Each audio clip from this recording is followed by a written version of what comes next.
This is Namiki Haruka. He spent years fighting weak monsters, and now he finally reached the top of the dungeon. The problem is he runs into the worst guy possible, Yukimura Shinji, one of the rank S hunters who refuses to share the same floor with a weak hunter. He tries to fight back but gets destroyed by Shinji's gravity power even at level 100. He still has way lower stats than the other hunters. He gets crushed like paper, beaten and thrown into the abyss of the dungeon to die. Years pass. Now Shinji is in another dungeon about to get wiped out by an impossible boss. Suddenly all the monsters are sliced apart by him. Our protagonist Namiki, now he's stronger, confident, and radiating power. Shinji stares at him shocked that he survived and says, "Hell, destroy him again." He tries to use the same gravity power, but against our protagonist the ability does absolutely nothing because our protagonist is level 6000 with insane stats.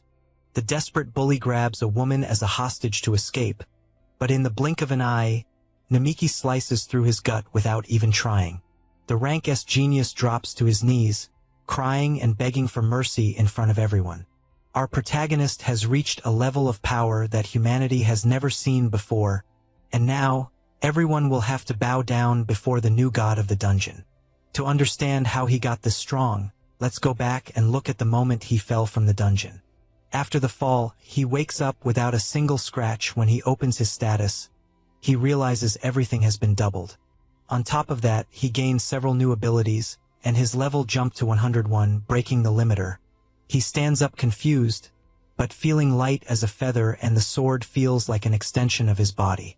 But when he least expects it, an Orthrus appears, a two-headed dog that spits fire.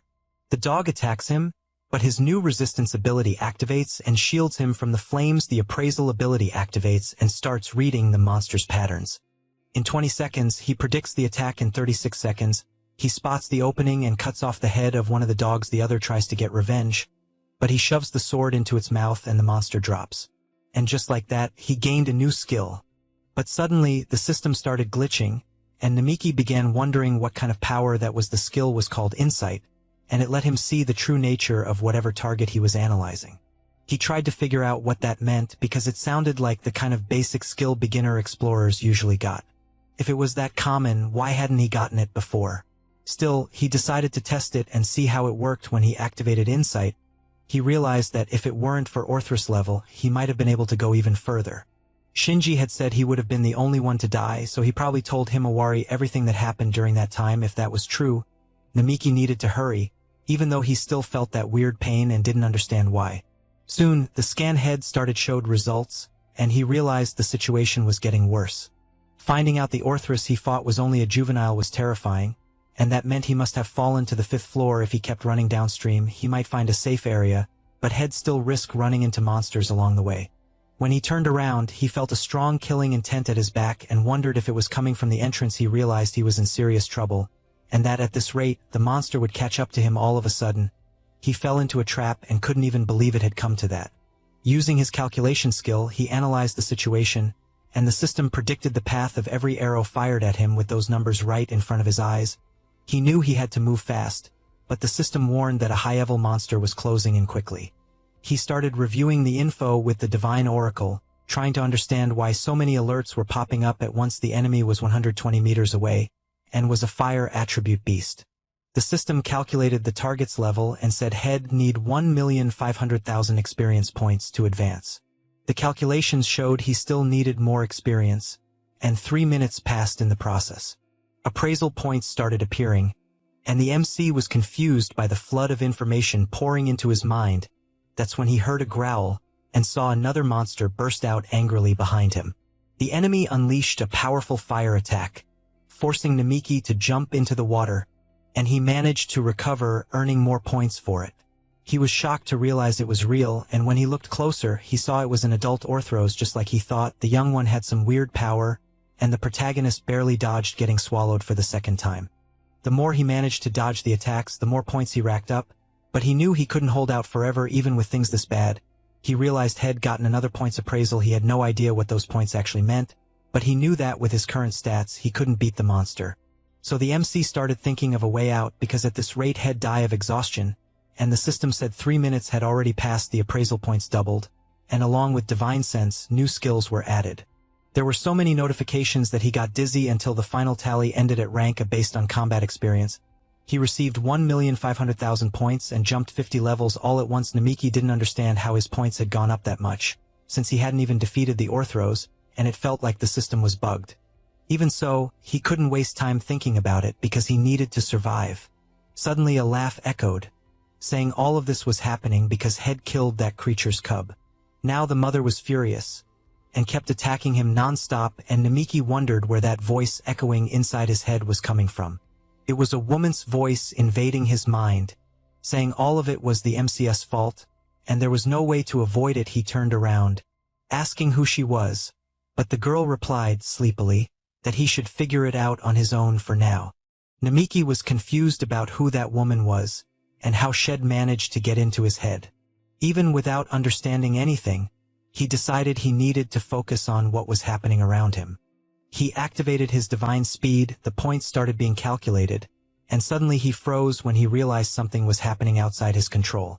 When he came to, more points had been added, while the flames thrown at him kept being dangerous.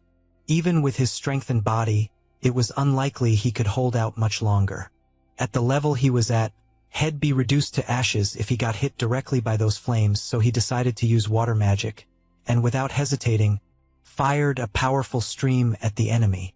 The attack hit the monster, and the system added more points, making Namiki wonder, since when intermediate magic had that much power, the blow was stronger than he expected, and from the magic circle came something that looked like a water dragon.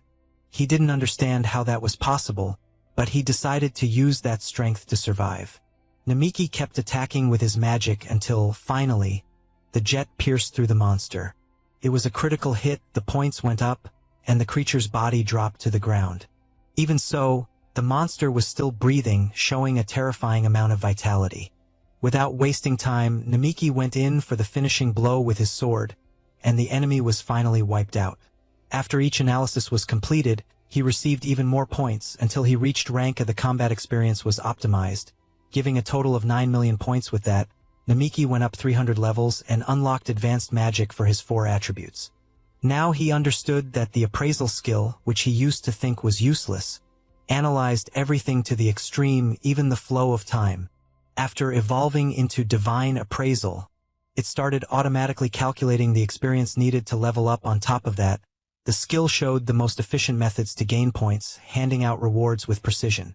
Experience points were set by the level difference and the actions taken in battle. As a result, he gained a god rank skill capable of generating huge amounts of experience. That ridiculous amount of experience was enough to earn around 100 essential points. And no wonder Head managed to reach level 100 without divine appraisal. He never would have understood this process, but now he could push past his own limits. Namiki could tell he could become way stronger than before. Maybe now he actually had a real shot at defeating Shinji with his own hands. He got up, convinced he needed to keep fighting to level up even more. He knew it still wasn't enough because surviving there required much greater power, and beating Shinji was still a long way off, but Namiki was determined to get stronger. Thinking of Himawari, he gripped his lucky charm and decided He'd learn to use his appraisal better outside the dungeon. He still meant to face Shinji, while the mysterious girl watched from afar and smiled. As she saw her little dog get defeated, she admitted Head had the guts to use his own power to win. It looked like Head finally fully awakened, and at that moment, Himawari was at home watching the news. The broadcast announced that the Explorers Association would make an urgent statement about the dungeon. That morning, it was declared that the explorer Namiki, rank D, had died on the first floor, and Himawari let her mug fall to the floor, unable to believe what she'd just heard. According to the information released, Shinji Yukimura claimed that Namiki's body was severely damaged, and only his bag with personal belongings had been recovered. Himawari thought that if she'd stopped Namiki from becoming an explorer, everything might have been different, and she started wondering if he was really dead. She was wiping away tears when she heard someone knock at the door, and when she went over, she saw it was Shinji, who hadn't shown up in a while. Himawari looked at him and asked what he wanted, and Shinji replied that he was just passing by and decided to take the opportunity. Then he showed Namiki's bag, saying he wanted to return it, and Himawari recognized it really was his. Without thinking too much, she opened the door to take the bag, which made Shinji smile faintly. The moment Himawari made room, Shinji used his gravity ability to throw her into the house and close the door behind him. He laughed and asked what the problem was. Mocking her as she was pinned to the floor, Himawari asked what he was planning to do. Realizing she couldn't use her strength to fight back, Shinji came closer asking if she was okay. But she slapped his hand away, pulling another laugh out of him. Just like you'd expect from an explorer who survived the so-called sweet floor, she had stronger than normal willpower. Even under the pressure of gravity, she tried to get up, and Shinji asked if she was still shaken by Namiki's death at that moment. Himawari started to realize something was seriously wrong with him. While Shinji noticed his hypnosis didn't work so easily on her still, he knew she was at a disadvantage, and Himawari demanded to know why he was doing that. Shinji answered by stomping on Namiki's bag, saying he'd been watching his childhood friend for a long time. That boy who wasn't strong, but was always kind, kept ignoring someone like him. Over time, Namiki seemed happier and happier, and Shinji said he couldn't forgive him for that. He believed he had to make the MC suffer until he fell into real despair. But now that Namiki supposedly had died, Shinji laughed and said he loved watching other people's sadness with tears in her eyes. Himawari called him trash for completely losing control. Shinji just smiled and increased the gravity pressure on her, calling him that was rude. He claimed he was perfectly normal while she was a talented and admired rank explorer. A lot of people respected her, so she shouldn't use such vulgar words. He even said Namiki would be sad in the afterlife if he were seeing that scene. Himawari didn't understand why he had to go that far because of the MC Shinji side, saying he was tired of that conversation, and cranked his ability up even more. Meanwhile, somewhere else, Namiki looked back when he sensed another monster's presence, but his detection failed to identify the creature. He heard the woman's voice again, saying humans always tried to figure out everything about their enemies way too fast. She said Shed suffered because of that before, and that this time Shed prepared in advance. Namiki started wondering if the monster Head faced earlier had already fought another explorer. A water dragon that could speak human language was unheard of, and he didn't have enough information about her. The woman explained she just wanted to talk, and asked why he was staying quiet right then. She said a one-sided conversation didn't get anywhere, and that to be strong you had to be firm and imposing. Even so, Namiki replied that she seemed like the type who talked non-stop. She asked if he was mocking her, and he hesitated, but ended up agreeing for a moment. She seemed to understand his position, but soon she got irritated, and moved in with the intent to kill him, reminding him that to her, he was nothing but a mere human. The woman said that just because he defeated her dog, he shouldn't get so full of himself. Then the MC activated his body reinforcement, trying to look stronger, but deep down he knew he still needed a real chance to win. If he could make good use of divine appraisal in that place, maybe he could evolve fast enough to even out the fight. That's why he couldn't hesitate, and he needed to get out of there alive before coming back to settle things with Shinji. Namiki got ready to attack and thought about creating a blind spot with fire before rushing in with a straight slash. He unleashed a full power fire attack, while the creature just watched, curious about his power. Then he used his magic called Frenzied Dance of Flames, summoning a giant phoenix that spread chaos through the dungeon. Even so, the beast dodged easily and laughed, saying this was her territory, and she knew it better than anyone. She explained he only managed to defeat the previous one because of a difference in power, but now she would take control of his magic and cancel it out effortlessly. Namiki realized too late Head never even heard of magic control, and she laughed when she noticed his ignorance. She mentioned she used Annihilation class magic, something way beyond what he knew, and Namiki wondered if she could even read his thoughts. Annihilation class meant an insane level of power, something Head never imagined could exist. She explained there was still mythic class between advanced and annihilation, making it clear just how far above him she was. To nullify magic like his, just a special class would be enough. Namiki realized that despite everything, she seemed to be teaching him that pretty calmly, and she said he still wasn't any kind of threat. If he wanted to compete with her, Head need at least 4,000 power points. The MC was shocked at the idea that someone could reach level 4,000, because that seemed impossible. He opened his status and confirmed he was level 452, with all attributes at rank B. Even so, he realized he was already strong enough to defeat an advanced Orthros that just showed she was on a completely different level, and Namiki started wondering who she really was. He tried to look at the situation calmly. While she said that last time, she suffered for acting without caution. She said it all started with Orochi, who in recent years had been coming out of the dungeons and attacking cities. Orochi was an extremely high-ranked dragon, with terrifying strength and destructive fire. Even rank explorers struggled against it, forcing the association to gather the strongest. A special team was created to subdue Orochi, and during the battle some weaknesses were discovered. They changed their strategy to something more aggressive, but even then they couldn't defeat it. Hearing that, Namiki started to suspect that the one talking to him might be Orochi itself. If that was true, he wouldn't stand a chance with his current strength and needed to think of a way to escape. To buy time, he decided to keep talking, and asked why she was interested in someone as weak as him. She replied it was pure curiosity, wanting to understand how a human that weak managed to steal part of her power. She said that was the real reason she was talking to him.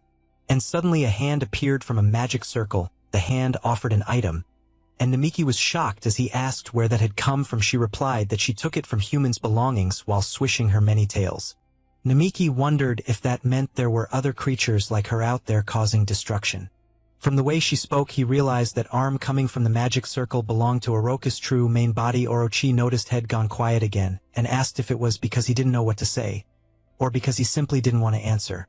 Namiki thought that according to her head need at least level 4000 to face her on equal footing. As things were, there was no way he could win, but he decided to use his skill called God's Test. The skill activated and began analyzing the enemy's level, looking for any possible strategy. While the system ran the numbers, Namiki realized he could use that information to get out of this situation. The analysis concluded he would need 25 million experience points to reach the next power jump. Orochi was surprised when Namiki suddenly lunged forward, yanking hard on the arm coming out of the magic circle. He managed to destroy her right arm, ripping out a scream of pain, exactly as the system finished the evaluation. For dealing damage to a disaster-rank creature like Orochi, he received 25 million points and jumped straight to level 2200. On top of that, he unlocked a new skill and was stunned by his own ridiculous growth. It was hard to even believe, but he gained a technique called ultra-physical enhancement. He understood that God's Test had suggested that specific move, so he decided to cut the arm at the right moment. Even wounded, Orochi admitted that human had pulled off something impressive. Furious, she couldn't accept that head used a surprise attack to hurt her like that. Namiki apologized, but said he couldn't waste time, because he needed to stop Shinji. He knew Himawari was a rank explorer strong enough to defend herself. Still, a bad feeling made him decide he needed to get to her as fast as possible. Orochi realized he was distracted by his own thoughts and decided she wouldn't just stand there watching. After having her arm torn off, she decided she'd kill him personally once and for all. She ordered her tails to keep him busy until she could face him directly and launched an attack he barely dodged.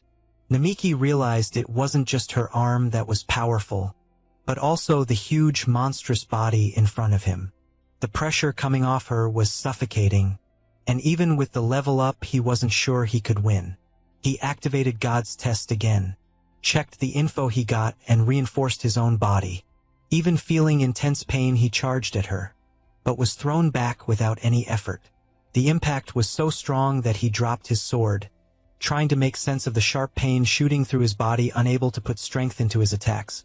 He watched things get worse while the system ran new calculations. When he read the result he froze, asking himself if that meant he could still win. The answer suggested using ultra-physical enhancement, and even confused, he decided not to hesitate when he activated the skill. His body started to burn like it was on fire, surprising Orochi, feeling like he could lose control at any moment. He grabbed his sword and cut the monster in half.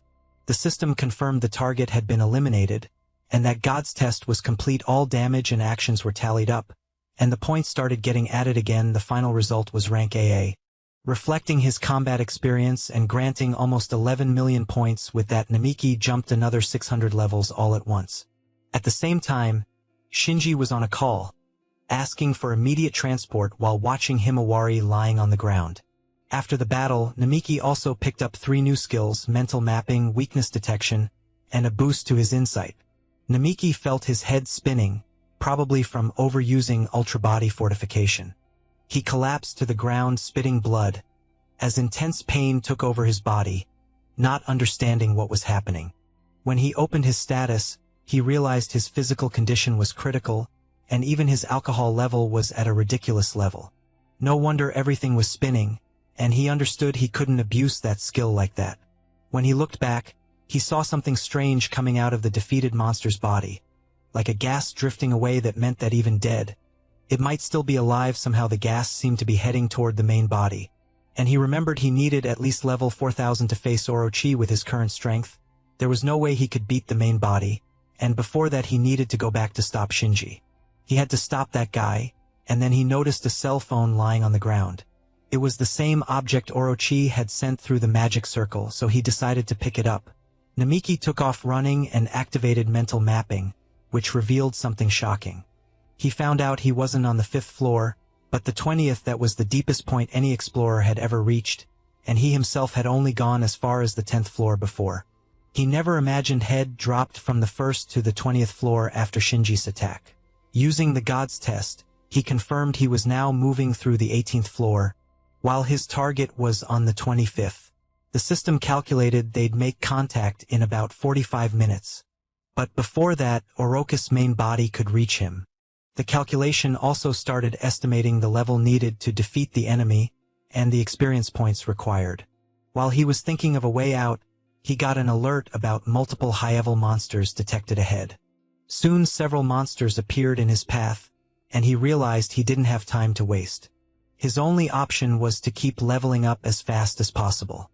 He used his skills to analyze the enemies and identify their weaknesses. Namiki focused on watching, adapting his strategy, and exploiting every vulnerable spot to take them down precisely. He took out 3 Baphomets, boosting his points and clearing another stage of the God's test. His levels went up again. But the pain in his body got worse too. When he turned, he saw a 3-headed monster charging and fired off a powerful water attack. The hit landed dead on and blew off one of the Cerberus heads with a fast critical, but the creature was still alive, so he decided to keep fighting and take down everything that showed up in his way. His goal was to refine the God's test until he squeezed the most out of it. After more analysis, he got around 70,000 experience points. With that, he reached level 3000 and unlocked a new skill called Double Slash. He was surprised to get such a rare sword technique, but he realized the battle was far from over. The remaining Baphomets seemed to have called in reinforcements, and the monsters were muttering to each other in a weird way. Even with his stamina at its limit, Namiki thought of Himawari and decided he couldn't go down there. That's when he felt an even bigger presence closing in, and turned to see what it was. Behind him, a huge reeded creature appeared, way bigger than the other monsters. The attack came out of nowhere and sent him flying back. While he tried to figure out why there were golems on that floor, maybe the monsters were working together, because several Baphomets activated magic circles at the same time with no time to react. Namiki was almost hit by the sudden barrage of magic attacks. He was grabbed by the leg as he fell, yanked by a magic circle, and realized he needed to act fast. The God's test reset, and started putting together a new strategy while he was stuck there, surrounded by several Baphomets ready to attack. When the calculations finished, Namiki followed the optimized move and used Double Slash to hit the enemies. He took out the ones closest to him, while the others kept firing attacks from a distance. Namiki kept pushing forward non-stop, and his evaluation points kept climbing. But the constant use of his skills left him exhausted and in pain, and right then a golem came up from behind to attack him. Meanwhile, Himawari was trapped in a locked room, and woke up after being unconscious for a long time. Shinji Yukimura asked, laughing, if she'd finally woken up. He said his charm only worked at first, and that he was impressed by her willpower. He said it was easier when there were several women around, and Himawari demanded to know what he wanted. Shinji grabbed her face and said Head never liked her, because her eyes showed she still believed Namiki was alive. He couldn't understand how she could say the MC wasn't worthy of being an explorer, and still seem like she cared. Himawari said that, after a certain incident, Namiki became obsessed with getting stronger. He started risking his own life, so she asked him to stop before he got seriously hurt. Even so, she said the choice to keep going was his because he was living his own life, and deep down, she believed he wouldn't die that easily, so she wanted to believe he was still alive. At the same time, Namiki faced the golem and used water magic to destroy its body. With that, he cleared another stage of the God's trial, got 9 million experience points, and leveled up even more. He didn't want to die there because he still wanted to go back to Himawari no matter what. The system announced Head reached level 600, and that his reconstruction would begin immediately. Confused, Namiki wondered what that reconstruction was supposed to mean. His body felt heavy, like it was falling apart from the inside. When the pain eased up, he saw more monsters surrounding him. While Baphomet's muttered nonsense, he realized there was a barrier around him and tried to figure out what it was. The god's trial restarted, points began getting tallied, and he tried to grab his sword just as new attacks came flying, and Namiki ran to dodge and managed to neutralize the blows once again. But the Baphomets didn't stop, and he had to use double slash over and over to counter magic with magic. The neutralizations kept earning him points, and 30 minutes went by with him doing nothing but defending. Exhausted, he felt like his body could give out at any moment because of the barrier. He couldn't counterattack directly like before. The pain was constant, and he started messing up some dodges. Even in trouble, the god's trial finally ended and started adding up the points. He got another 8 million experience and gained several levels in just a few minutes. Now he was level 3 team 2 at his 8, only 200 levels were left to hit the minimum needed and trigger that reconstruction thing. He still didn't understand what it meant, and then Orochi appeared in front of him, noticing how exhausted he was. Namiki turned and saw Orochi's original body, who said she was finally there in her main form. She looked humanoid and worn out, since Shed spent all that time making her way to him. Namiki wondered how Shed managed to catch up to him across 5 floors in just a few minutes. She passed through the barrier and came closer, seeing the mess head left along the way. That's when he realized all the monsters Head fought up to that point had been under her orders. Orochi asked if he was listening, but Namiki got confused when he noticed her stare was locked on his right arm. He was sure Head cut that arm off, so he didn't get how it was back, and he started wondering if she could regenerate. Noticing what he was looking at, Orochi said it hurt a bit, but losing a piece of her own body was no big deal. Even wounded, she admitted Shed loved to kill him right then. But first she wanted him to give back something that belonged to her. Not getting it, the MC asked what she was talking about, and Orochi got annoyed, saying he knew exactly what she meant. She pointed at the thing Head picked up off the floor, and Namiki realized it was the phone. He asked if he could leave if he gave it back. But Orochi said that's not how it worked. She admitted he was stronger than before, even if it still wasn't enough to beat her. Namiki also realized he was still nowhere close, since he needed 200 more levels to face her on equal footing. If he kept going at that pace, his body would give out from the pain and exhaustion. Before then, Orochi warned Shed kill him if he didn't return what had taken, and the system restarted the divine trial. With no time to waste, Namiki decided it was all or nothing, while the system calculated the experience he needed and adjusted his actions. He lunged with his double slash at Orochi, who blocked it, taking only a light scratch on her cheek and already getting ready to counterattack. She mocked him, saying that scratch was pathetic for a special attack, while Namiki's experience jumped by 13 million and his levels shot up fast. When he hit level 4000, his body started reconstructing right away, and a sudden explosion made Orochi flinch. When the smoke cleared, Namiki realized his body had changed with the evolution, and Orochi felt a different kind of pressure coming off him.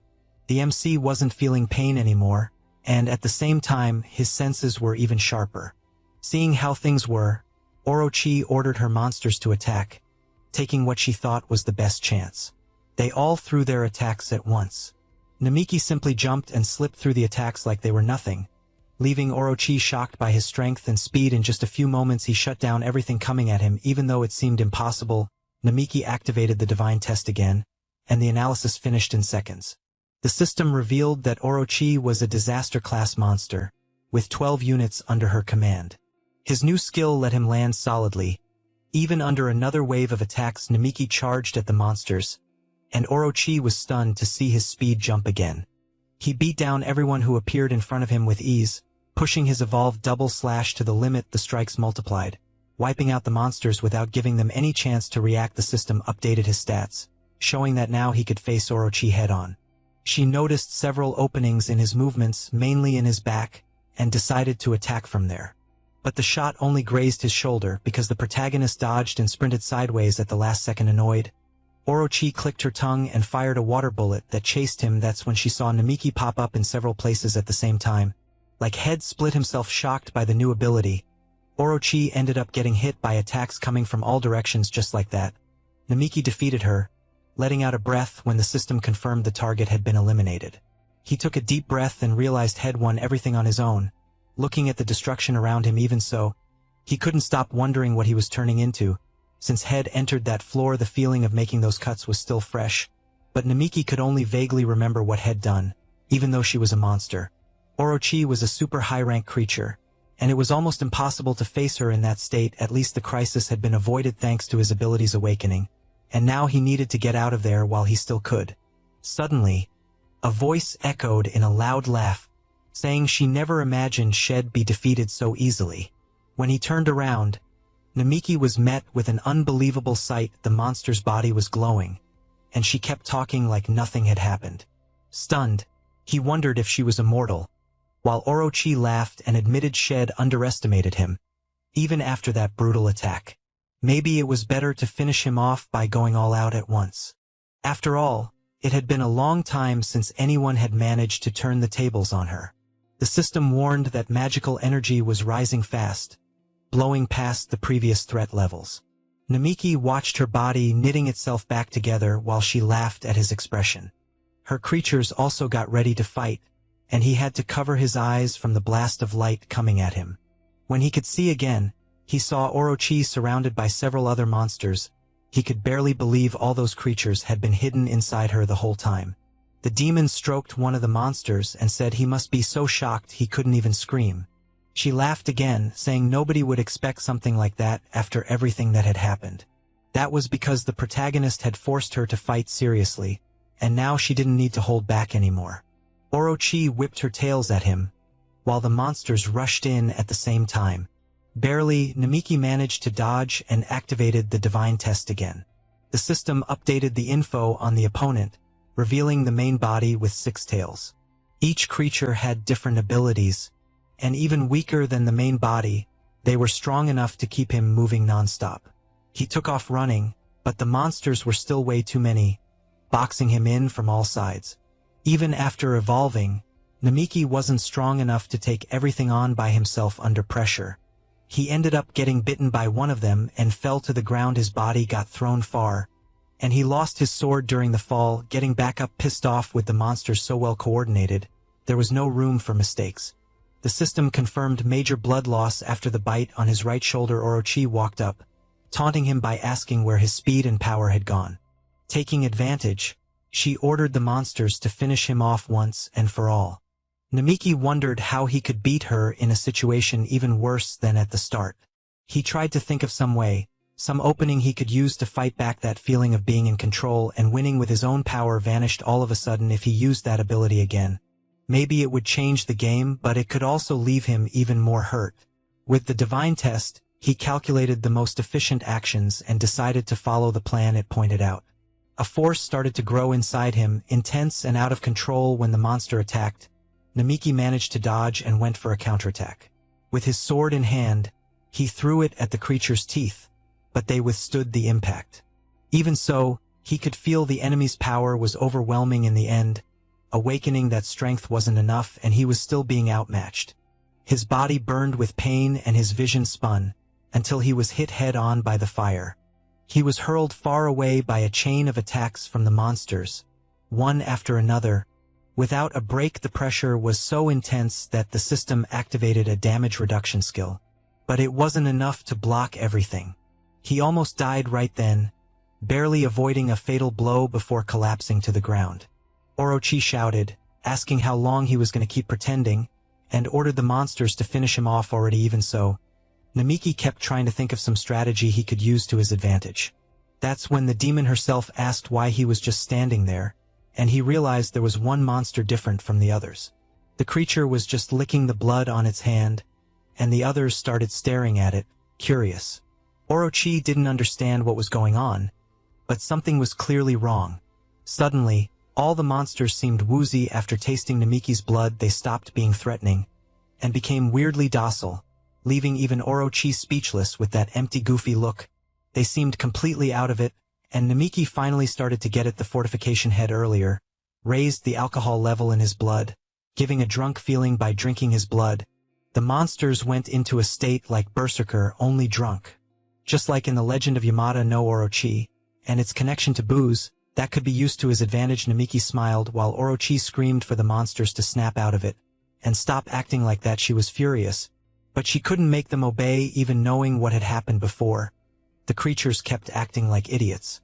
When Orochi turned around, she saw the MC draw more blood from his own arm. If they wanted that liquid so badly, then he'd give them more. Shocked, Orochi asked what he was planning, and Namiki activated his enhanced physical fortification. He taunted the monsters, calling them all at once to come fight. The creatures rushed in, and he felt that amount of blood would be enough to turn the tables. As soon as the first one attacked him, it got drunk again and stopped moving, just like he expected. But before Namiki could take advantage of it, pain flooded his body, and he doubled over. Another monster charged, and he barely dodged, climbing up the creature's scales to get away. Even so, he called again for them to drink even more of his blood. Soon they were all drunk, and he even asked if they were enjoying it. With the monsters distracted, he knew he couldn't waste the opportunity. That's when Orochi appeared from behind and stabbed him, saying he overthought things at the worst times. Despite her smile, Namiki had already expected that move and turned in time, calling her predictable. She'd done the same thing before, and now he could read her movements and anticipate the attack. Surprised, Orochi asked what he was planning to do, but he grabbed her before she could pull back. His intention was clear: make her drink his blood too. She struggled and told him to stop, but it was already too late. The effect hit fast, and Orochi started getting drunk, still begging him to let her go. When he let her go, Namiki backed up a few steps. She managed to stand, but now she was clearly affected. Even drunk, she still threatened him. While he felt his own consciousness slipping little by little, it was the perfect chance. So he decided to fight to the end.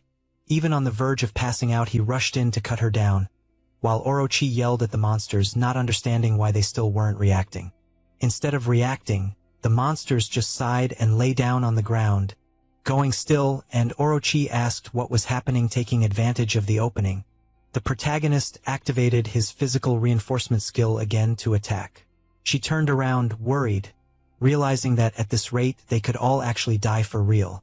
Without hesitating, he charged in and cut down all the monsters again, leveling up as he defeated each one. Namiki reached level 6000. At the same time, Himawari was still trapped in the room when she saw someone open the door. A girl came in, and Himawari recognized Aoi. Asking why she was there, Aoi said it had been a long time since they'd seen each other, and that she got a message from Shinji asking her to visit. Suspicious, Himawari asked if Aoi had fallen for Shinji's charms, which confused the other girl and made Himawari even more irritated. She wanted to know if Aoi was being manipulated and tried to make her see it, but Aoi asked her to stop bad-mouthing Shinji, saying he saved her and was a good person. That's why Aoi kept insisting Namiki was dead, and that in that tough moment, Shinji had comforted both her body and her mind. To Himawari, that only proved her friend's mind was under hypnosis. Aoi also complained that the MC had always ignored her, which made her feel jealous of Himawari for a long time. Himawari was left speechless when she heard that. Aoi vented that she hated both of them for what they'd done, even if Himawari didn't understand why. After all, they'd always been close and got along well. Crying, Himawari said she saw Aoi like a little sister and wanted to stay close to her. Just then, Shinji walked into the room, saying he didn't want to interrupt such a serious conversation. Aoi happily went up to him and he gently held her face, saying she should get along with Himawari. She apologized for getting emotional, and Shinji told Himawari she should be kind to her adorable little sister. But Himawari yelled, demanding to know why he was using hypnosis to do horrible things. Shinji said it was her fault for being too stubborn to give in. His charm never worked on Himawari, and she asked what he thought he was doing acting like this. He said he'd been contacted by the Explorers Association. The association wanted him to join the extermination team against Orochi, so he was planning to include Aoi and Himawari on his team. He meant to force Himawari to cooperate, and Aoi was there as part of that plan. Holding on to him intimately, Aoi complained that his touch tickled, which made Himawari furious at the sight. Smiling, Shinji declared that Himawari would be on the team, whether she wanted to or not, because he wasn't going to leave Aoi alone. Meanwhile, Namiki's vitality had dropped to 5, and his condition was critical. Even on the verge of death, he still felt like he was alive, but there were only 137 seconds left. He didn't understand how he was still conscious. He only felt the warmth of someone touching his skin.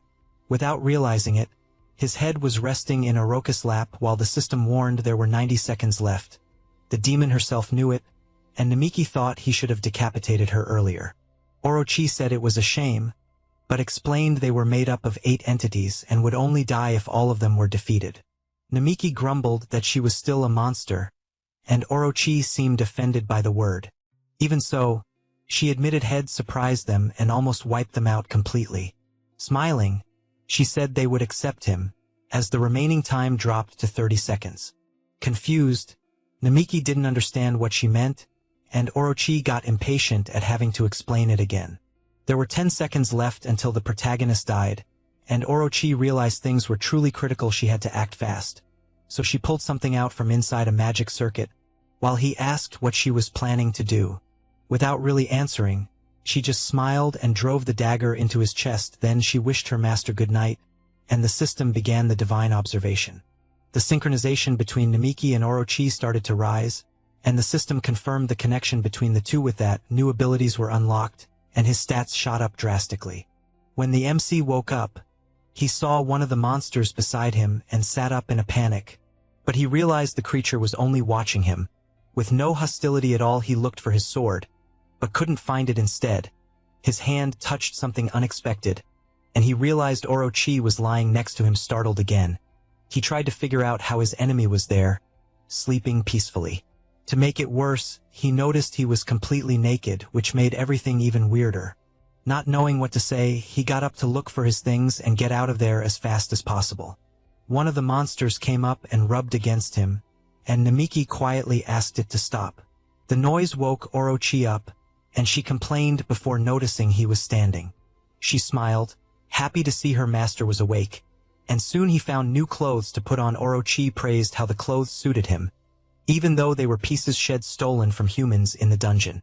Still, they were clothes with magical protection, made especially for him, which made him ask for an explanation.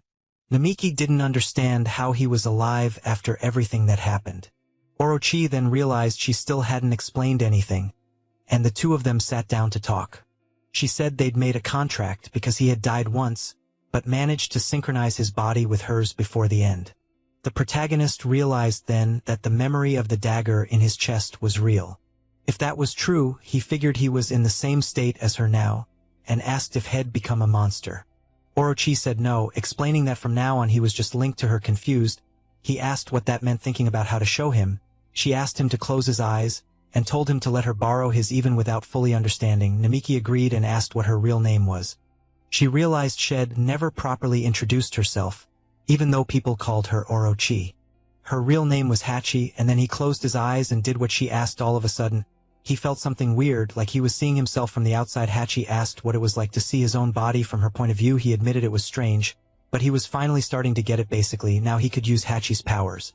She laughed, happy that he caught on so fast. His stats had gone way up because of the bond, and she decided she'd explain it better later.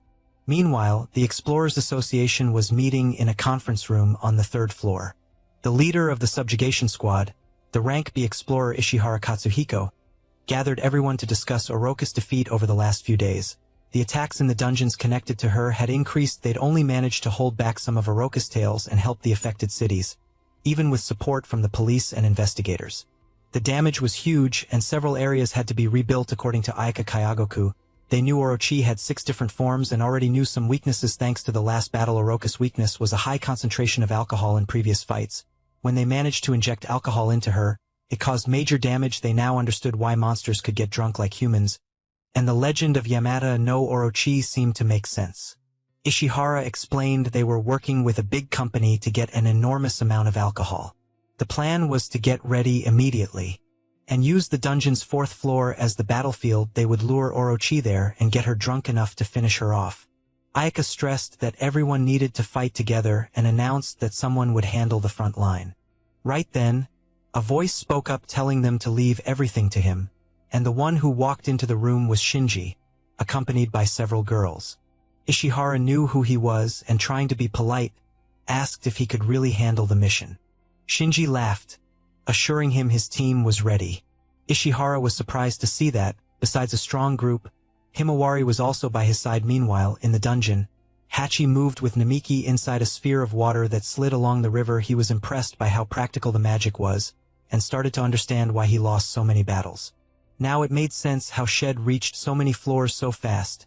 Traveling through the water, Hachi laughed, saying it was amazing, but also exhausting to use magic like that. She said it would be easier if she could turn into a dragon. Namiki asked why she wasn't doing that now. Hachi hesitated, and he realized Head hit a sensitive topic. She confirmed she didn't want to talk about that right now. Thinking it was weird, he dropped it when she explained they needed to get out of the dungeon urgently. That was when Hachi started calling him Lord Namiki, which made him uncomfortable. She said it was natural to call him that, since he was her master now.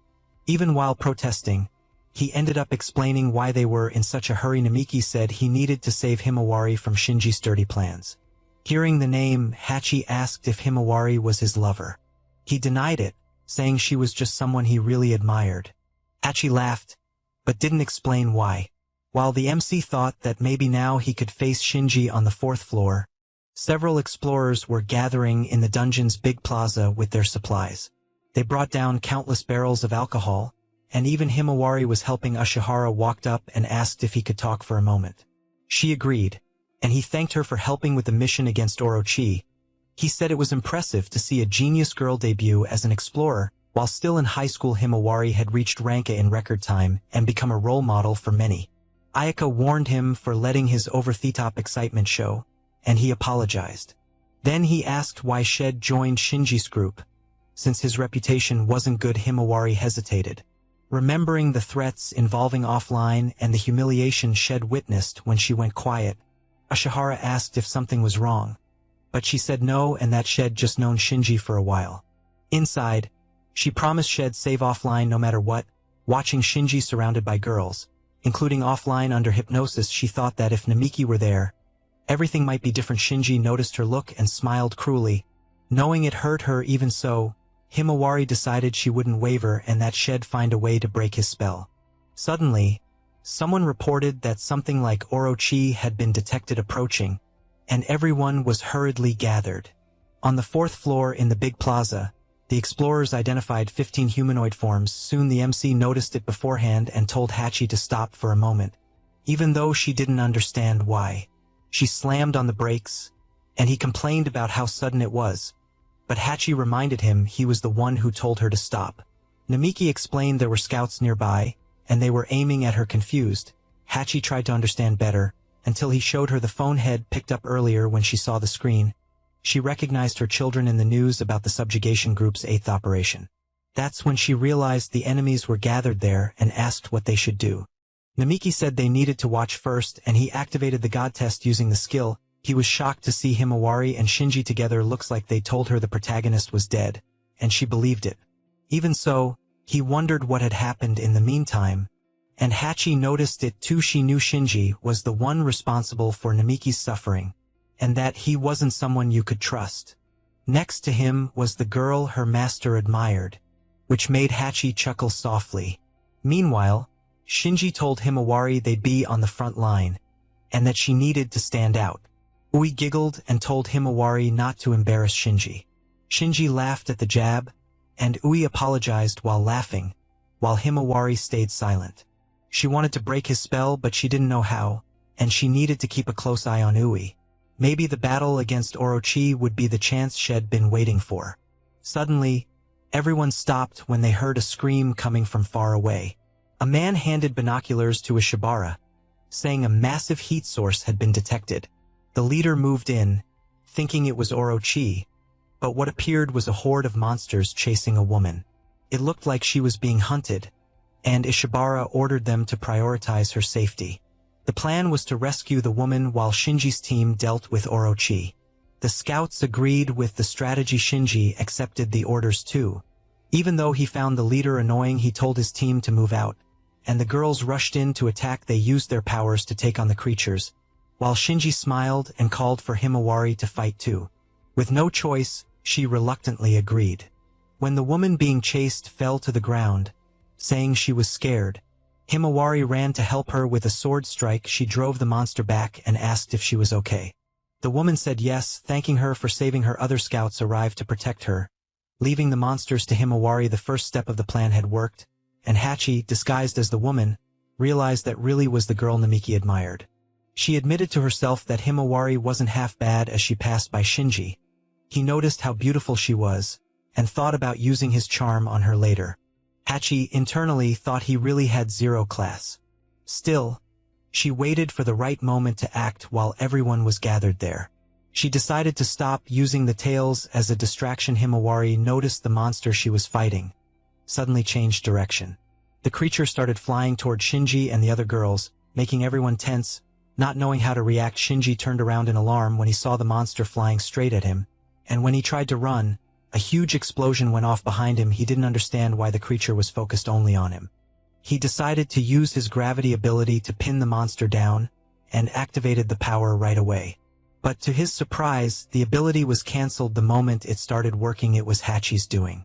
She laughed to herself as she used magic nullification and let the monsters pressure the scout. Shinji fell to the ground and yelled at his team, ordering them to protect him.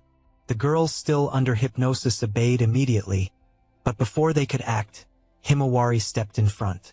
She took the hit hidden and went down, and Hachi whispered angrily, calling her an idiot for throwing herself in like that. She knew her master would be furious if he saw that Himawari tried to get up while Aoi watched, confused, not understanding the reason for the sacrifice. She said she had to protect Aoi and Namiki because they were like her disciples. Even so, Shinji's hypnosis kicked back in, and he ordered Aoi not to use her powers without permission. Himawari panicked when she saw her friend suffering under his control. Shinji then threatened, if Himawari didn't face Orochi, Aoi would pay the price. Himawari screamed for him to stop, and Hachi sighed, realizing things were getting out of hand while passing the information to the MC. Hachi summoned another tail, startling the scouts, but before they could react, several monsters were cut down in an instant. Himawari froze when she saw who was coming closer, and recognized the MC right away. Stunned, she asked if it was really him, and Namiki smiled before running over when he saw she almost fell. She said she was fine, which made him let out a sigh of relief, but he still wanted to know how he was there. What shocked her the most was feeling the change in his aura, especially after seeing him take down Orochi with a single move. Namiki sighed and said a lot had happened. Asking what she was doing there, Himawari explained she wanted to retrieve his belongings that were left behind, and looked at Shinji, still on the ground. The protagonist also stared at the explorer, and Shinji took a moment before recognizing him. Shocked, he asked how he was still alive after so long in the dungeon. Namiki understood the question. After all, Shinji had killed him before everything changed. Himawari turned around, surprised to hear that, because she'd always suspected something was off. Shinji laughed, saying she was making up nonsense accusations. Pointing at Namiki, he mocked him for being just a level 100 weakling. He said beating Orochi by luck didn't make him strong in the distance. Hachi got irritated by the disrespect, but the MC was the one who answered. His aura exploded, and the explorers around them froze under the crushing pressure. Even Shinji locked up, unable to understand that kind of power. Ayaka's jaw dropped, realizing this was different from anything they'd ever seen. The readings showed level 6000, with abilities impossible to measure. The two stood face to face for a few seconds, until Namiki took a step forward. Shinji backed up, scared, and AI asked if he was okay. Noticing the obvious fear, furious, he yelled at her to shut up and slapped her across the face. Himawari ran to help AI, but the protagonist froze because he didn't recognize her right away. Laughing, Shinji mocked the situation, saying it was pathetic to run into someone and not even remember who they were. AI stayed silent on the ground, while Namiki asked if he'd been using hypnosis on her this whole time. Shinji laughed and told the MC to check for himself if it was true, since he'd also been trying to use the same trick on his idol. Surprised, Namiki looked at Himawari, and she explained she thought she could handle everything alone. After hearing about his death, unfortunately, the plan didn't work, and she ended up falling into Shinji's manipulation.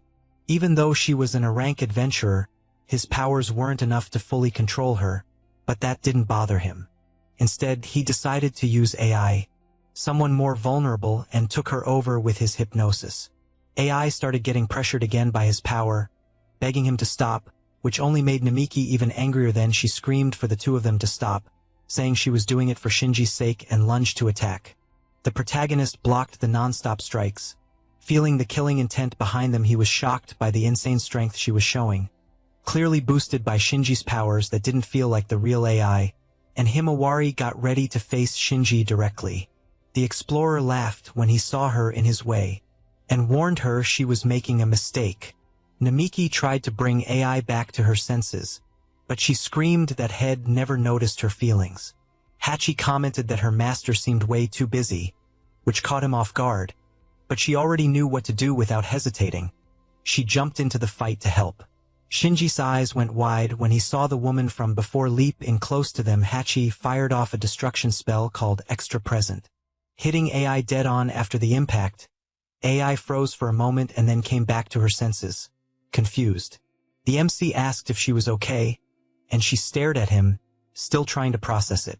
Relieved, he realized she'd broken free of the hypnosis and watched her stand up and pick up her sword again. She said she needed to say something important, while Hachi walked up laughing. Pleased with the result, Namiki understood that Hachi had destroyed the enchantment magic that was holding AI. Shinji, totally lost, asked what had just happened, but no one paid him any attention, because Hachi only wanted to get close to her master after helping the protagonist complained about how clingy she was, but promised Head praise her later, which made her happy. AI watched the scene and asked who that pretty girl was before he could explain. She said that if it were Himawari, maybe she'd back off. All of a sudden, Ace power exploded, surprising even Namiki. Even so, she didn't hesitate, saying she'd always admired him back in school, when he protected her from a bully. She started seeing him differently. She'd been into him since she joined the dojo.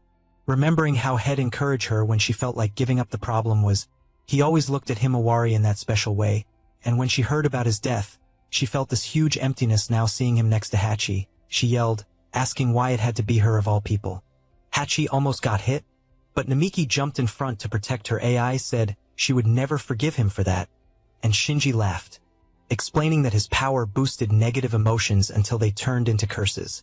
That only made Namiki even angrier, while Shinji kept that arrogant smile. The spell kicked in on AI again, and she begged them to stop, and the MC realized fighting like that would only hurt her more. He hesitated for a moment, not knowing what to do. That's when Himawari rushed Shinji and smashed the accessory he used to activate his powers. Shocked, he jumped back, quickly putting distance between himself and the group. Himawari got ready to attack again, but Shinji yelled for her to stop, saying it was enough already. He raised his voice, saying he wouldn't lose to anyone.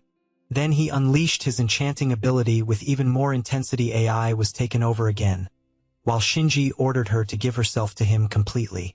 Seeing that, Namiki asked how he could hurt her like that. He tried to get closer, but Shinji's power was feeding hate, envy, sadness, and shame inside her. Shinji wanted to take all those feelings for himself and get stronger. Under the hypnosis, AI agreed to hand over her power, and the energy flowed into his body. Himawari was stunned, while Hachi muttered that he was the worst kind of exploiter, someone who used negative emotions for his own benefit. Shinji smiled, satisfied as he felt the power growing inside him. Himawari moved first to stop it, but Shinji threw her back using his gravity. Her movements locked up in midair, and he bragged about being stronger even under pressure. Himawari didn't give up, determined to save AI. Shinji laughed and taunted her, saying it was all her fault, and that she should kneel. The gravity got even heavier, until Namiki stepped in to keep her from getting hurt. He told Shinji to stop, accusing him of hurting the people he cared about. Shinji, though, called the MC a hypocrite who pretended to be a hero. The gravity pressure dropped onto Namiki, trying to force him to his knees. But even using his upgraded version, Shinji realized it wasn't working. The protagonist asked what kind of messed up thing Head done up to now. Without answering, Shinji cranked the power up to extreme high gravity. Even then, he couldn't do any damage, and he was stunned. Hachi watched proudly, telling him to give it up. Furious, Shinji decided to attack AI to hurt Namiki. Himawari screamed for him to stop, but it was too late. In the blink of an eye, the MC appeared behind him and slashed him with his sword, calling him a villain. His scream of pain echoed through the floor, while Shinji clutched his injured hand. No one ran to help him. Dazed, he asked how that was possible since Namiki was level 100. Then the protagonist stepped closer and revealed he was level 6000 now. grabbing him by the collar. Then he dropped him to the floor and told Hachi to use healing magic on him. She agreed, even if reluctantly, and accepted the request through their mental link over time. The injured explorers were taken away for treatment, including the girls Shinji had controlled. Aoi called out to Himawari, crying and apologizing for everything. Himawari held her hand and said she didn't need to blame herself. She also told Namiki to rest, promising things would be okay even as she was taken somewhere safe. Aoi kept begging for forgiveness through her tears. The group just watched as the injured were carried off, and Namiki asked Himawari if she was okay even with her head down. She said yes. She also asked if he was okay, and smiled in relief when she saw he was safe. That smile brought back childhood memories, when she was his inspiration and the person he admired most.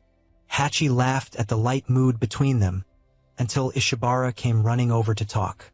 He thanked Namiki for saving everyone from Orochi's attack, making him a little embarrassed. Ishibara explained that out of Orochi's 6 bodies, 3 had been defeated, a huge step forward for humanity. On top of that, they'd managed to capture Shinji thanks to his intervention.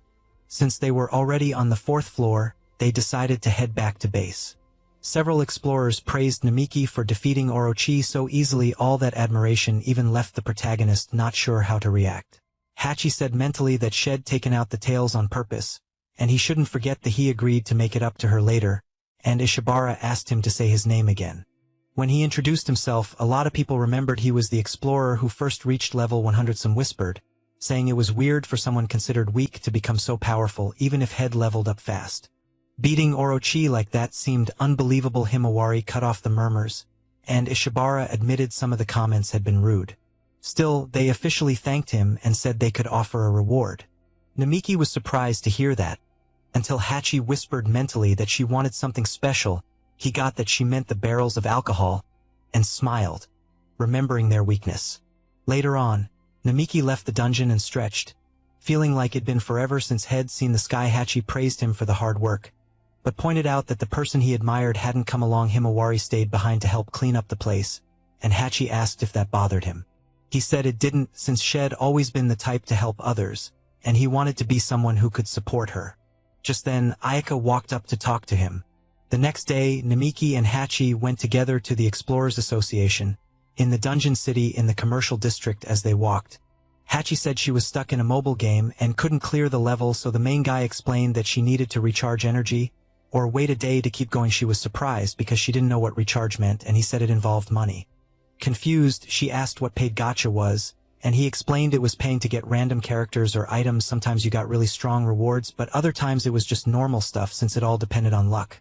Hachi got pissed when she realized she had to spend a lot to get stronger in the game. The MC agreed, saying gacha games worked like that.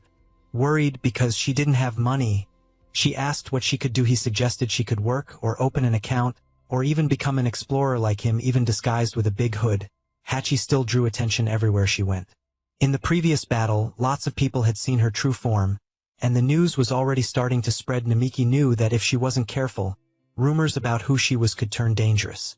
There was also the damage done in the city, and they couldn't let anyone find out Hachi was the real disaster level Orochi.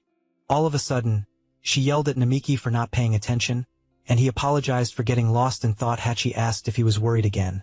Like the day they met laughing, she announced she'd decided to become an adventurer, which completely caught him off guard.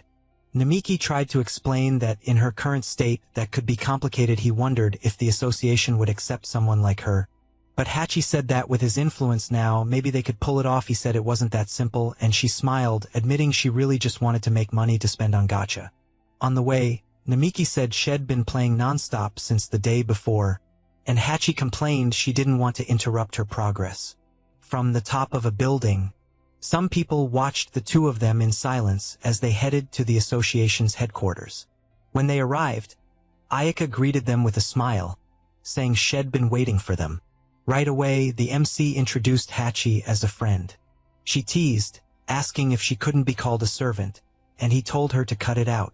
Ayaka laughed at their bickering and led them inside the building. Namiki asked why they'd been called, and Ayaka said she'd explain everything in the office and guided them to the elevator. She mentioned that, during the subjugation of Orochi, she saw how well the two of them fought when she reported that to the association, The senior manager showed interest in meeting him, leaving the MC surprised by the news. Ayaka added that Himawari and Ishihara had been called too. She said they could go the next day, but she'd rather they come with her right away. Soon after they reached headquarters, and Namiki wondered why the manager wanted to talk to him. Hachi spoke to him mentally, asking if Head felt anything weird. As they went up, a powerful presence seemed to be getting closer. Namiki agreed, feeling like they'd been watched for a long time. Hachi warned him to stay sharp on the 48th floor. Ayaka led them to a door, went in first asking permission, and the manager turned to greet them. The receptionist, now that she'd done her job, leaves the room, leaving the MC alone with the guy in the suit. He introduces himself as the president of the Explorers Association, and greets the protagonist. Then he immediately asks who the girl next to him is while the old man keeps up the formalities. Haruka figures that even with that dopey face he's really strong, and Hachi says that even if she doesn't know what he is, he's hiding something. The protagonist doesn't get why they were called in there right away, and asks if the old guy wants something.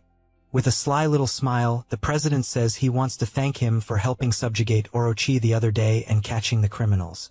Right after that, he turns all excited, saying Kayagaku told him about their amazing fight, and he's impressed that the kid took down 3 disaster-class forms with a single hit. Suddenly the guy in the suit gets more serious, and asks if Haruka had made a contract with the villain. Quickly, the young guy notices that aura and gets scared. He even tries to analyze the guy, but his partner reminds him he doesn't have detection skills. The woman says the old man was using a mythical class spell and she can't read his status. Hearing that, the protagonist asks if that was the same magic she used before. The girl in turn says it's exactly that, and says she doesn't know what it is, but for sure that guy has a ton of information. Seeing the old man isn't just some ordinary person, she asks her teammate to stay behind her. After that, the suited guy activates a skill suggesting they test what they can do. Meanwhile, out in the hallway, 2 co-workers from that room walk by, asking if they were already in there, and the secretary says they're probably chatting with her boss. Suddenly, the door falls on her head. Automatically, Himari pulls out her sword, curious about what was going on, because she felt a huge source of energy. The protagonist tells his partner not to get too close. After that, the president fires his skill at Haruka. The boy even tries to use his divine observation, but he can't. The young guy turns to Haichi and says he'll leave Hayagaku and Ishihara for her to handle. Then the guy runs toward Himari, thinking that now it's all or nothing. The protagonist tries to neutralize his enemy's attack, but he only manages to split it. Seeing there's no way to avoid it, the boy hugs his partner to protect her. However, Haichi steps in front, taking all the damage and revealing her true appearance. Even after that, the girl asks with a smile if the young guy was hurt. Panicking, Haruka says he's fine, but he worries about her injuries, and the woman explains she just let her guard down. Himari thanks her for the help, and says they need to treat those wounds quickly, but she seems totally unconcerned about it. Right after that, Haichi decides to use a skill to heal her injuries, leaving the girl surprised because she was back to normal in a matter of seconds. The protagonist asks if his teammate was really okay, and the woman says yes. After that, she says they'll have to take things seriously from then on, otherwise they're gonna end up dead. The old man in turn is impressed because the 2 of them were better than the report said. That makes him even more excited to fight them, and the young ones are ready too. But the secretary shows up screaming like a maniac, telling them to stop that, so everyone decides to cool it and starts cleaning up that mess. Then the president apologizes for going overboard. His secretary says Shed already told him about Namiki's status, and that if he went all out, he'd end up destroying and damaging the area around them. Then she asks him to think about that, and the man says he understands. Not understanding anything, Haruka walks up asking what was going on there. After that, the woman explains they called him there just to examine him. Finding out that the 2 of them could become their enemies, the girl asks if Haichi was the Orochi of disaster, leaving everyone there really surprised, and the girl in turn gets curious about how they know that. Then the president shows her, and the woman feels another presence inside him. Realizing who it was, Haichi says that thing lives in the depths of the dungeon, or at least that's where it's supposed to be. The protagonist asks if his teammate knows him, and the girl reveals they have a history together. Right after that, she says she figured Lindworm would stay away from humans and not make a contract with them. Haruka realizes they have a connection and wonders if there are other dragons. Before they continue the conversation, Haichi gets curious about who the secretary at his side was. Making her feel awkward, the suited guy explains that she was half human and half monster, and Shed made a contract with his mother. Hamari says Shed heard about people like that, but this was the first time Shed seen one in person. The girl says other people didn't know about her other side, so she keeps it a secret. But when she gets emotional, some things end up, so she tries as hard as she can to keep herself under control. Otherwise, she won't be able to live in the dungeon city. Hamari asks if she faces prejudice, and the secretary says people don't have a good image of hybrids. However, Haichi found out her secret when she was still in human form. The woman in turn says she's always lived in a dungeon, besides the fact she didn't hide it all that well. The protagonist raises his hand, saying he'd been suspicious too. Hearing that, Haruka scolds his teammate, warning that he should have said something about it earlier.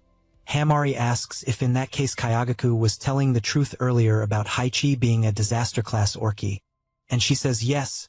Ishihara can't believe a huge dragon turned into something so beautiful.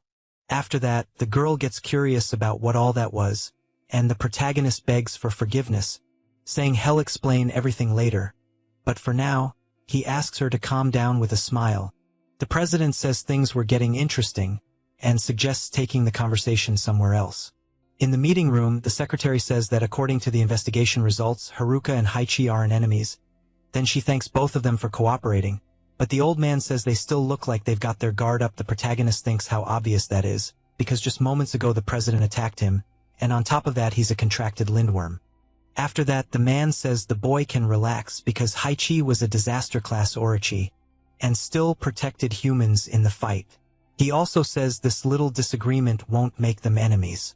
The boss says that in that case, the two of them can trust him. Right after that, his subordinate thanks everyone's efforts in the Orochi subjugation squad with a smile. The woman asks them to keep everything that happened a secret, and says they'll receive a reward.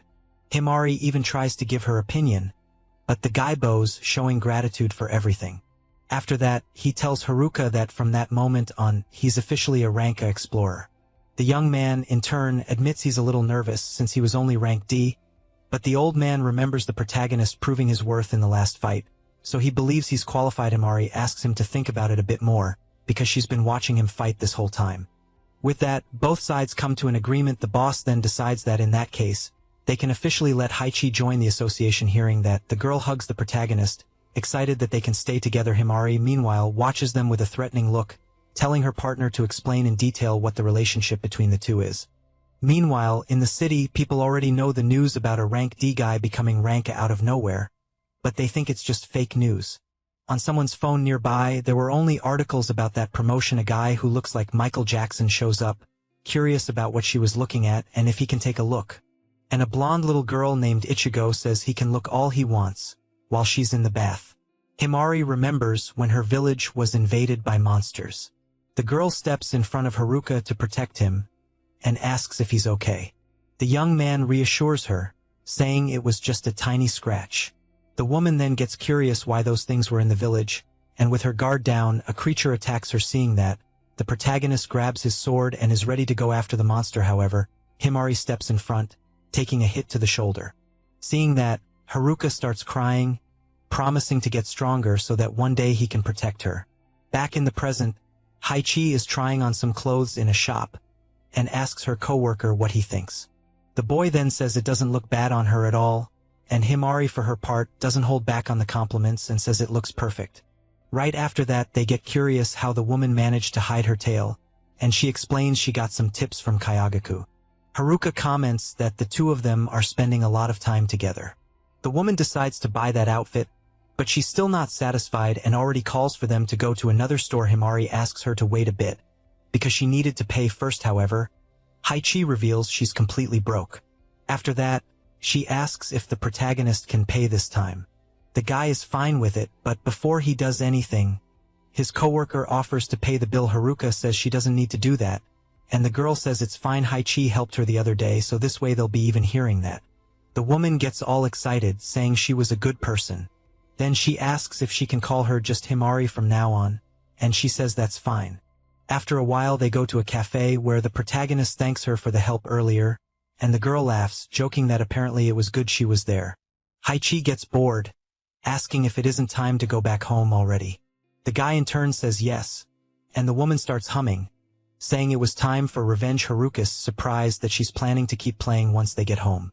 Hearing that, Himari looks kinda bothered, wondering if they live together, and the guy says yeah. The protagonist explains the girl didn't have money to find another place. Haichi says that obviously she'd stay by her master's side. After that, Himari gets curious why the woman calls her partner like that, then she pins the boy against the wall, asking if he was into that stuff, and he gets even more nervous. All of a sudden the girl suggests that she and Haichi live together. The woman says she can't leave her master's side, but Himari says he can come too.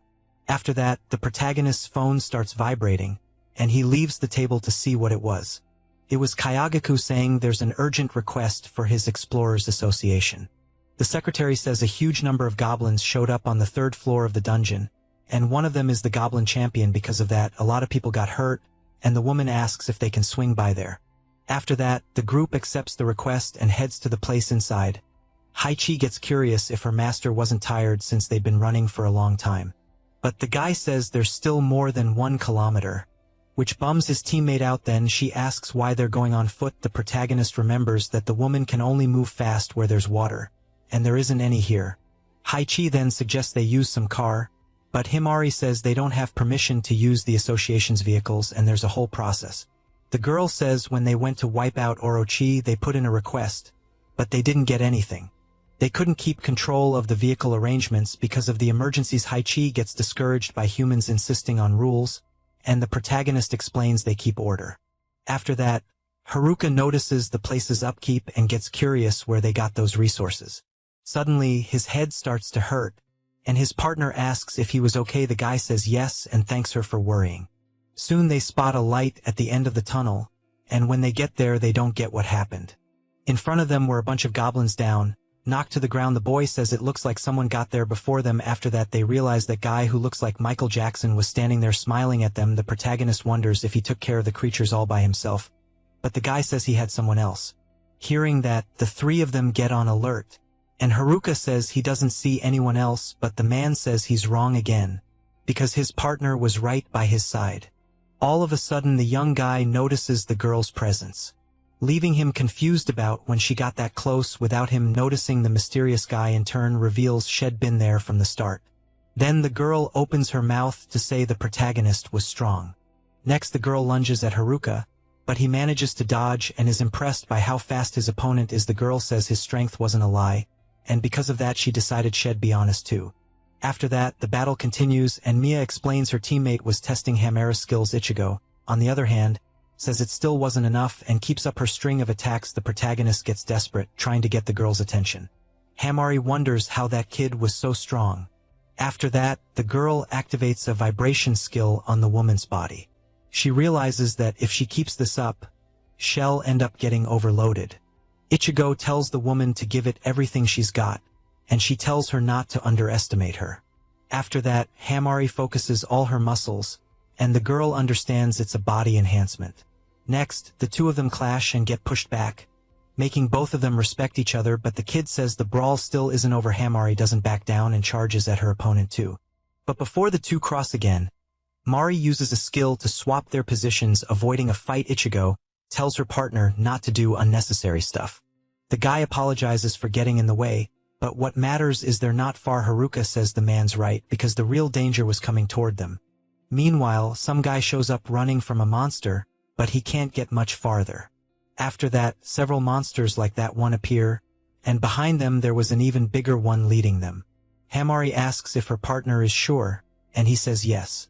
The boy says it was 30 creatures and a higher level being, and they'll be there in 1 minute. Mari is impressed by the protagonist's abilities.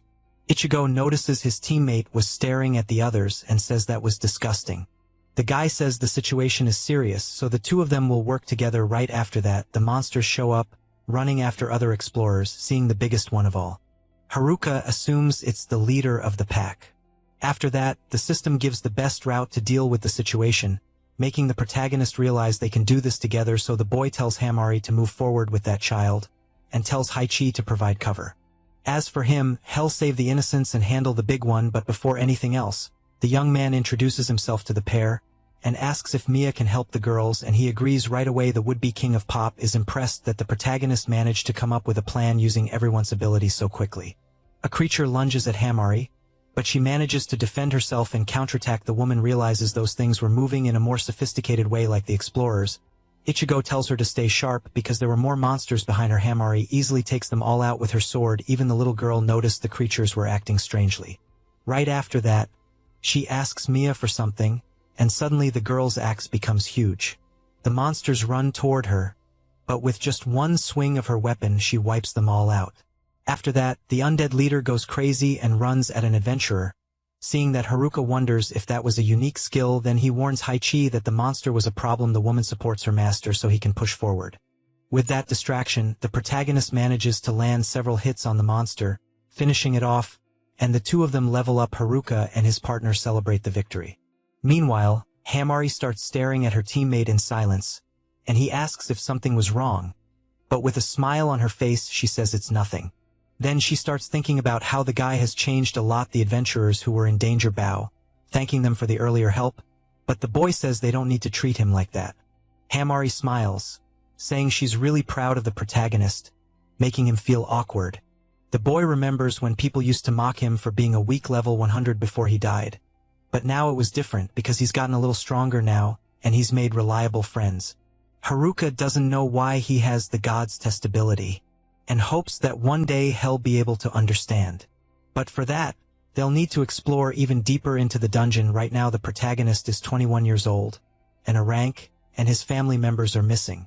As for his personality, he's someone affectionate, with huge patience and care. His favorite hobbies are sewing and admiring swords. Haruka was raised in an orphanage in the dungeon city since childhood, and that's how he met Hamari Tachibana. After that, he started attending the dojo his father ran in the slums. The woman, meanwhile, is 24 years old and a rank explorer. She's from the Flow district, where she was raised by a single-parent family. The girl's pastimes are tea ceremonies along with calligraphy. Her mother ended up passing away from an illness when she was still in elementary school, so she was raised by her father. After that, she started dedicating herself to martial arts at the dojo, mastering skills with the sword, spear, and archery. When she was in high school, she made her debut as an explorer and got media attention as a genius girl. Because of the public reaction and her popularity at the time, an unofficial fan club was secretly formed 7 years ago. An incident happened with those two, where an unidentified monster attacked Haruka while he was training at the dojo. Hamari tried to help him but got hurt in the process. When the authorities arrived, the creature fled, and its goals are still a mystery to this day. Mia says that episode was the trigger that changed the relationship between the two teenagers. All of a sudden, Kyo Goku asks him to calm down a bit. The guy gets curious if something was wrong, and the woman says they asked for a combat report from Haruka, but he was going in a completely different direction. And the serious-faced guy in a suit asks if they could continue with the report. Mia, for his part, apologizes for getting a bit carried away. Back to the explanation, the man says that during the battle with Haruka the other day, there was an interesting point because both the name of his special ability and its details were unknown. But are you sure the kid made a contract with the disaster class Orochi? Then he says the protagonist was called a mystery because he's a level 100 newbie. Mia says this can only be a bug because he leveled up way too fast. The old man, in turn, says he also got curious about it because when he fought him in his room and activated his mythic class magic, the boy shouted divine prediction. After that, he was pretty shocked by his fast and precise movements. Mia also mentions that the other day the protagonist's leadership was excellent, even though Head figured out their abilities in such a short time. The president then says Haruka could be a potential danger because he definitely has a secret. Still, he admits he's someone genuinely interesting. Kayagaku, in turn, asks if it wouldn't be more interesting to have his private evaluations leaked. The girl suggests the investigation should continue, and the old man orders Mia to keep going with his mission. The guy then leaves, deciding to go, but before he goes out, the receptionist asks him to let her know when there's another report. Then the man thinks about how he really doesn't want the old man as his enemy. Outside, he runs into Ichigo. The girl gets curious about what he was talking about with the president, but the guy says it was nothing important. After that, Mia says the girl can form a team with Haru, and when she hears that she gets happy, the man then wonders if Haruka is going to bite on this offer now. Some time passes and Himari is standing somewhere, wondering where her teammates were. Suddenly the two idiots show up running, and Haichi asks why they're running again. The protagonist explains they were super late because the girl took forever to wake up. The woman in turn says she couldn't even sleep until dawn. Still, the boy says he told them they were leaving early.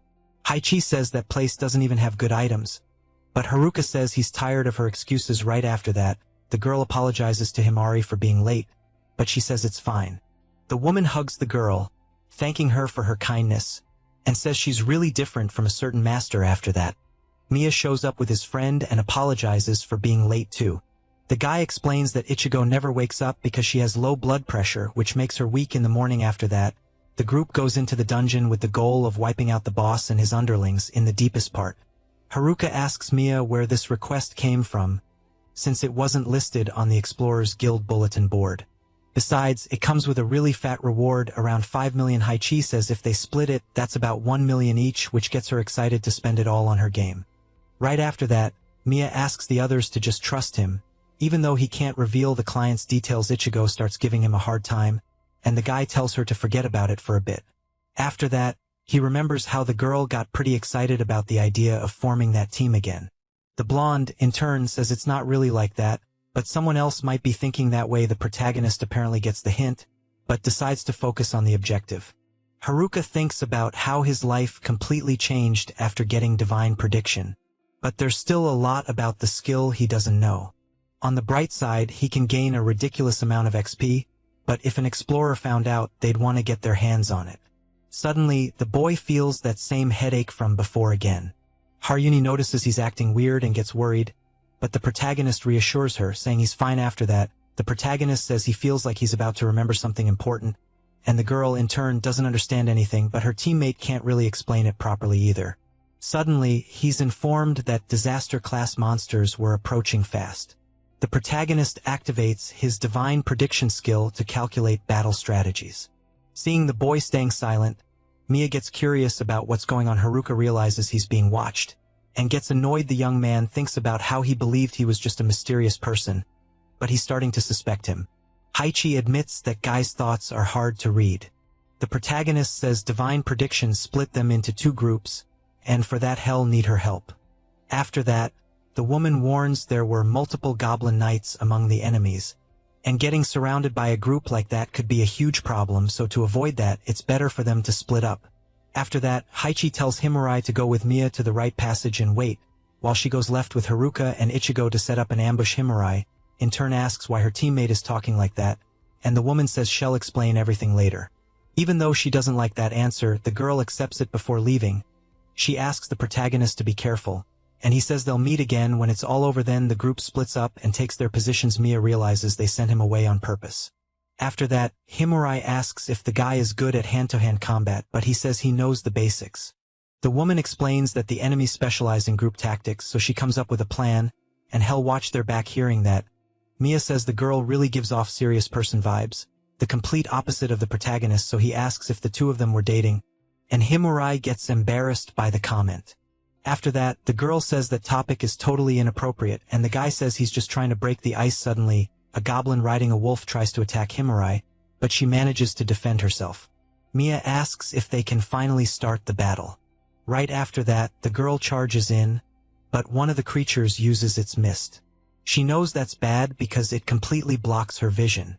A goblin comes up behind her and steals her sword. Seeing she was getting cornered, Himari wonders where Mia disappeared to. After that, the woman gets knocked to the ground and pinned down by the monsters. When she sees their nasty faces, the girl immediately understands what they're planning to do and starts screaming for them not to do anything. She even tries to do something, but she can't get any strength into her body. Himari calls the creatures trash, but before she can keep insulting them, one of them bites her shoulder as she screams in pain. The goblin looks at her like it's enjoying it. She thinks about how that species sees women and children as nothing but targets for their lust, so they probably want to break her will to fight, but monsters like that don't have the ability to drain the strength from her body, so she assumes it's because of the mist from before. The wound on the girl's shoulder starts getting worse, and she starts getting desperate, trying to find a way out. Himuri thinks about how pathetic she is for letting her guard down, and she gets frustrated just imagining Haruka seeing her like this. One of the goblins grabs her dagger to finish the job, but before that can happen, he gets hypnotized and drops the weapon, even without knowing what's going on. The woman decides not to waste this chance. The girl manages to break free, but she knows that if she stops fighting, she won't be able to get out of the situation. One of the goblins attacks from behind, but she manages to turn quickly and hit him with an arrow. Other monsters try to surround her, but Himari manages to dodge and then finish off the wolf. The exhaustion from the wound on her shoulder starts getting more intense, and the girl thinks she needs to deal with it fast. Right after that, she finds her sword on the ground and runs to grab it, but as a result, she ends up taking a shot in the back. Even so, the woman gets up one more time and activates an ability on her sword. Our video ends here. If you liked it, leave your like. See you next time. Bye bye.